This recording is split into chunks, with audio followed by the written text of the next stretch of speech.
Join me today as we have a quick look at the Holiday Extras project. What does it involve being at Holiday Extras? What's your job role involved? Well, I'm the lead email strategist. I run a team of 11 people, and it's an agile team, so that we work very closely together and we work very well individually as well.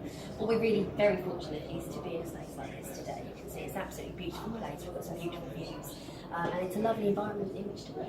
And you said about the office, it brings a lot of life to your general day job.